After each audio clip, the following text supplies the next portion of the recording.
So if you want to understand the 20th century, you really have to get a handle on the Cold War. It was this massive silent conflict that just dominated everything for decades. And nothing symbolized that struggle, that clash between two ways of life, quite like a single structure that went right through the middle of a city. We are talking about the Berlin Wall.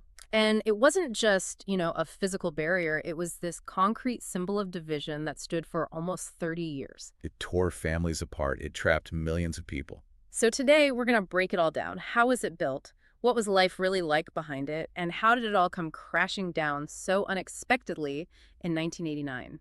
To get it, you have to start at the very beginning, right after World War II. Yeah. It's 1945. Germany is defeated, and the country and its capital, Berlin, are carved up by the victors. Right. The US, the UK, France, and the Soviet Union each get a piece. They divide Germany into 4 sectors, and they do the same thing with the city of Berlin. But here's the catch. Berlin itself was deep inside the Soviet-controlled part of Germany. So you have this island of Western influence, West Berlin, completely surrounded by Soviet territory. And that immediately created a ton of tension. Oh, absolutely. The two sides had totally different ideas. You had democracy and capitalism in the West and communism in the Soviet-controlled East. The Cold War was really starting to heat up. And you could see the difference on the ground. The western sectors of Germany started to rebuild. They were thriving. But the East, which became the German Democratic Republic, or GDR, it was struggling under really strict socialist rule. And this leads directly to why the wall was built. The GDR was, well, it was bleeding people. Hundreds of thousands of them. Doctors, engineers, teachers. Anyone with skills was just walking from East Berlin into West Berlin to find a better life. It was a massive brain drain. Between 1949 and 1961, something like 2.7 million East Germans fled to the West. The government knew if they didn't stop it, the whole country could collapse. So they did something drastic. On the night of August 13th, 1961, it all changed. East German troops came out literally overnight and sealed the border with barbed wire. That first barrier was pretty crude, just wire and concrete posts. But it quickly evolved. Into the wall we all picture, a tall concrete outer wall, then an inner wall, and in between them, this no man's land. They officially called it the Death Strip. And it was terrifying. It had anti-tank obstacles, tripwires, trenches. And armed guards and watchtowers with orders to shoot anyone trying to cross. It stood for 28 years, separating grandparents from their grandkids, neighbor from neighbor. So what was life actually like for the people trapped on the eastern side? Well, it was a planned economy. The government made all the big decisions for you, your job, your education. Your choices were incredibly limited. And travel was almost impossible. You couldn't just decide to go on vacation to Italy or France. That was a fantasy for most people. Yeah, you needed special permission from the state, which was almost never given. And the economy itself? Yeah. It was tough. The shops in the East just didn't have the variety or quality of goods you'd see in the West. You might only get certain fruits or vegetables for a few weeks a year. The perfect example of this is the car everyone drove, the Trabant. Oh, the Trabant. Yeah, it was famous for being slow, smoky, and made of this weird plastic and compressed cotton material. And if you wanted one, you had to sign up and wait. For how long? Sometimes up to 15 years. Imagine putting your name down for a car when you're a teenager and maybe getting it when you're 30. Beyond just the lack of stuff, though, was a psychological control.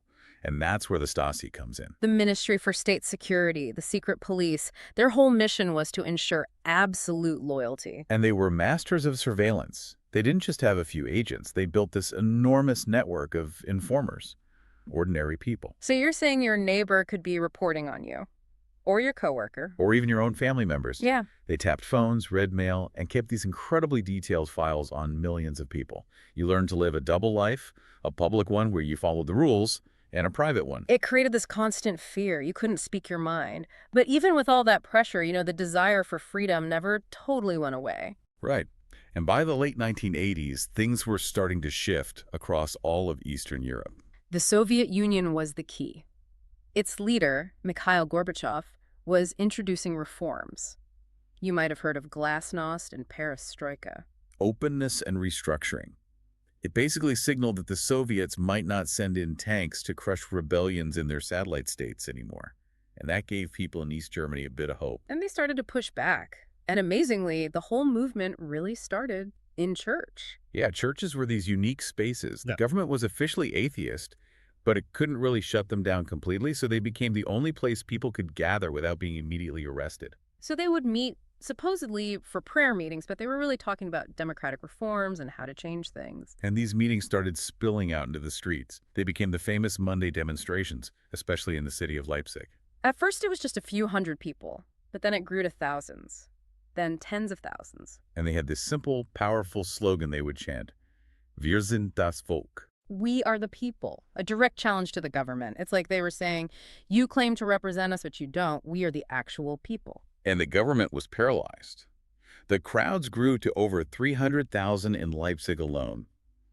Ordering the army to shoot would have been a global disaster. They knew they had to do something. They decided they needed to ease travel restrictions just to let some of the pressure out. They wanted to do it in a controlled way, of course. Which brings us to the moment everything changed. Thursday, November 9, 1989. The government calls a press conference. And this official, Günter Schabowski, is there to announce the new, slightly easier travel rules. The plan was for the new rules to start the next day. That would give the border guards time to prepare. But Schabowski, he wasn't really prepared. He was handed the memo right before he went on camera. So during the press conference, a journalist asks him a simple question. When do these new rules take effect? And Schabowski, he kind of shuffles his papers, looks a bit confused because he hadn't read them carefully. And then he says the words that change the world. He says the new rules take effect. Unverzüglich. Immediately, without delay. The news goes out like a lightning bolt. Every TV station, East and West, broadcasts it. The Berlin Wall is open. But of course it wasn't. The guards at the checkpoints had no new orders. They knew nothing about this. Can you imagine? Suddenly, thousands and thousands of East Berliners are flooding toward the border crossings, especially one called Bornholmer Strasse. They get there, the gates are still locked, and they start demanding to be let through. They're all saying, we saw it on TV, the wall is open. And the officer in charge there, Lieutenant Colonel Harold Jaeger, is just stuck.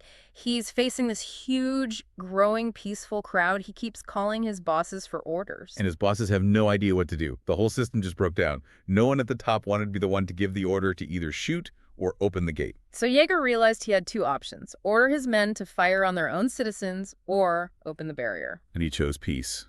Around 10:45 that night, he just gave the order, let them through.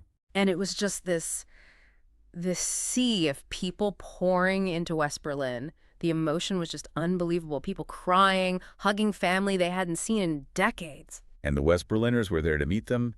They were handing out flowers, champagne, just celebrating in the streets. It was a massive, joyous party. People climbed on top of the wall itself, right by the Brandenburg Gate, and just started dancing. And then came the wall woodpeckers. Ha, yes. People showed up with hammers and chisels and started chipping away at the concrete, wanting to take a piece of it home. That sound, the constant tap, tap, tapping, just echoed through the city. It was the sound of the Cold War ending.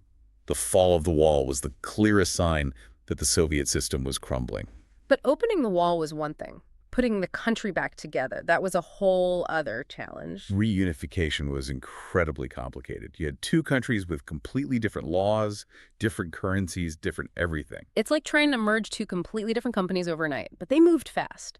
They negotiated the terms, got approval from the old Allied powers. And on October 3, 1990, less than a year after the wall opened, Germany was officially one country again. So what happened to the wall itself?